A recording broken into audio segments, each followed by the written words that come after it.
Hello बच्चों, मैं हूं शुभम गुप्ता और आज हम साथ मिलकर समझने जा रहे हैं कक्षा 10वीं के पाठ्यक्रम की एक और कविता जिसका शीर्षक है यह दंतुरित मुस्कान। ये जो कविता है नागार्जुन जी की बहुत प्रमुख रचना है।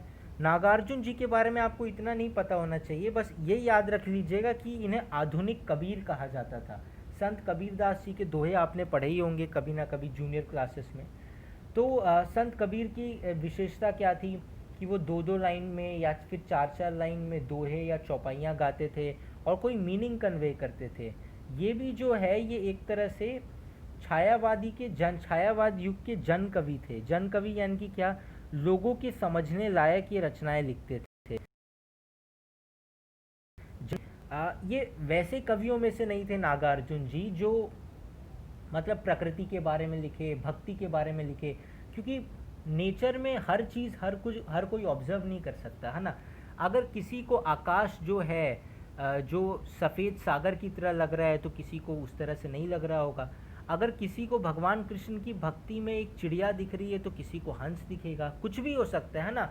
तो ऐसे विषय के ऊपर जन कवि जो है नागार्जुन जी की तरह, वो ऐसे टॉपिक्स पे पोएम लिखता है जो हर किसी के लिए समान हो, है ना। तो यह दंतुरित मुस्कान कविता जो है वो एक छोटे बच्चे की मनमोहरी मुस्कान की है, मनमोहनी मुस्कान के ऊपर है। आप कॉपी किताब ले लीजिए प्लीज़ साथ में। और ये ऐसी मतलब वो कह रहे हैं कि किसी छोटे बच्चे की मुस्कान इतनी निश्चल होती है कि उसमें कोई छल कपट नहीं है। ऐसा नहीं है कि वो ज़बरदस्ती हंस रहा है, वो मतलब वाकई दिल खोल के हंस रहा है कि उसकी हंसी को देख करके आपके चेहरे पे अपने आप एक मुस्कान आ जाएगी अजीब सी।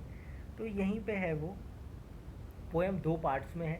जैसे सूर्यकांत त्रिपाठी निराला जी की पोएम दो पार्ट्स में, उत्साह अट नहीं रही, वैसे ये पोएम भी दो पार्ट्स में है, यह दंतुरित मुस्कान और फसल।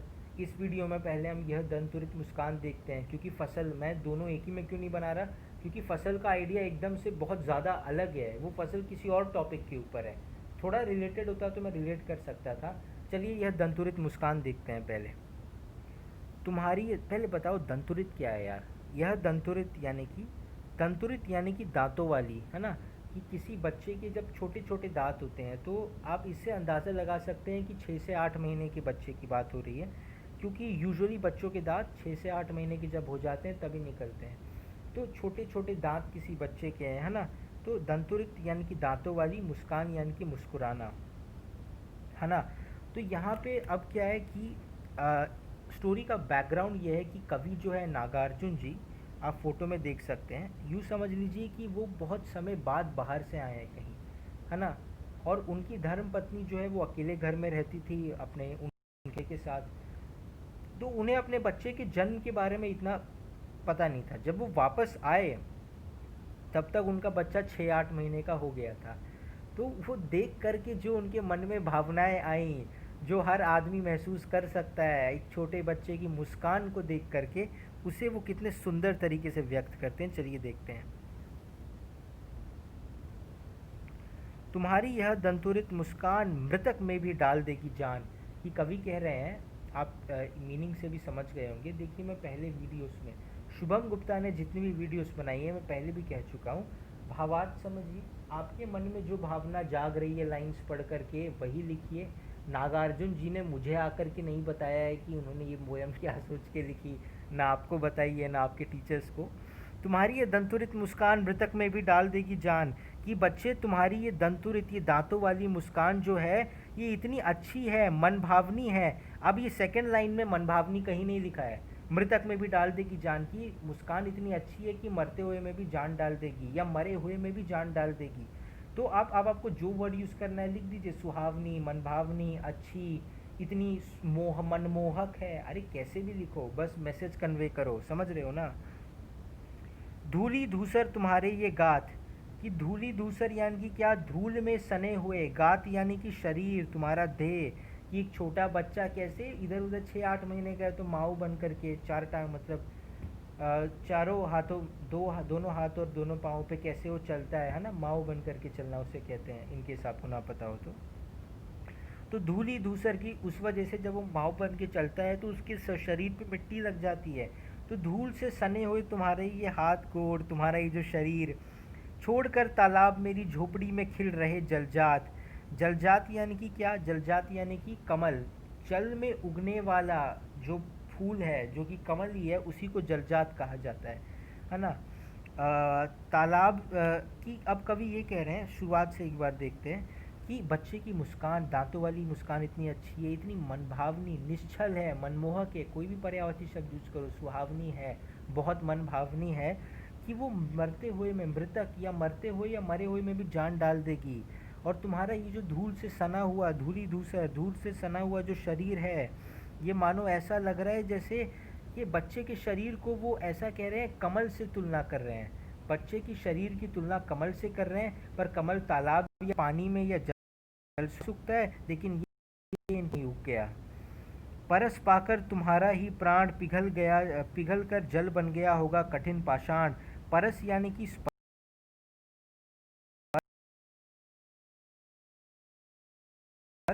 और जब तुम्हारा एक स्पर्श पा करके तुम बस किसी को छू दो, तो पाषाण यानी कि बड़े से बड़ा पत्थर पिघल कर जल बन गया होगा। अब यहाँ पे इसके दो मीनिंग है। एक मीनिंग तो लिटरल मीनिंग है कि बच्चे की मुस्कान वाकई इतनी अच्छी है कि वो किसी को छू दे तो फिर पत्थर पानी बन जाएगा, पर ऐसा हो नहीं सकता है, हमको पता है। इससे कभी ये कहना चाहते हैं पाषाण यानी कि पत्थर का हृदय आप कह सकते हैं। कुछ लोग बहुत हार्श हार्टेड होते हैं या काफ़ी काइंड ऑफ बोरिंग किस्म के इंसान होते हैं या डिसअपॉइंटिंग होते हैं काइंड ऑफ, तो ऐसे लोग जिनका मूड बहुत ख़राब हो या जो बहुत कठोर पाषाण हृदय के हो, ऐसे लोग भी जब तुम्हारी मुस्कान को देखेंगे, जब तुम्हारे स्पर्श को, तुम्हारे छुअन को महसूस करेंगे, तो उनका हृदय भी पिघल जाएगा, वो भी गदगद हो जाएंगे, हंसने लगेंगे। होता नहीं है जब कोई छोटा बच्चा आकर के आपके साथ खेलता है, आपको टच करता है, तो अपने आप हंसी आने लगती है ना।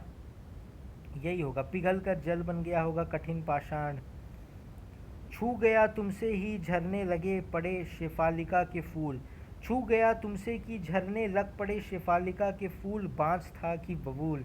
ये बहुत अच्छा उन्होंने कंपेयर किया है। यहाँ पे वो कवि क्या कह रहे हैं नागार्जुन जी, कि वो ये कह रहे हैं कि बच्चे की मुस्कान इतनी निश्चल है कि मानो बांस या बबूल के पेड़ से भी शेफालिका के फूल झड़ने लगे। शेफालिका श्वेत पुष्प होते हैं, सफ़ेद सफ़ेद फ्लावर्स, कि ये कि बांस और बबूल में फूल नहीं उगते, ये तो कांटे वाले हैं। बांस बहुत कड़क है, बबूल में कांटे होते हैं, पर इसकी मुस्कान इतनी अच्छी है कि बांस और बबूल में, जैसे पाषाण को कठोर हृदय से यानी कि हार्श हार्टेड लोगों से कंपेयर किया है, वैसे बांस या बबूल को खराब लोगों से, या बबूल यानी कि लोगों को धोखा देने वाले या फिर ग्रीडी या फिर लालची लोगों से कंपेयर किया है। यानी कि शख्स कैसा भी हो, हार्श हार्टेड हो, ग्रीडी हो, लालची हो, बच्चे की मुस्कान को देख करके वो उसका मन भी पिघल जाएगा, उसके हृदय में भी फूल उग जाएंगे।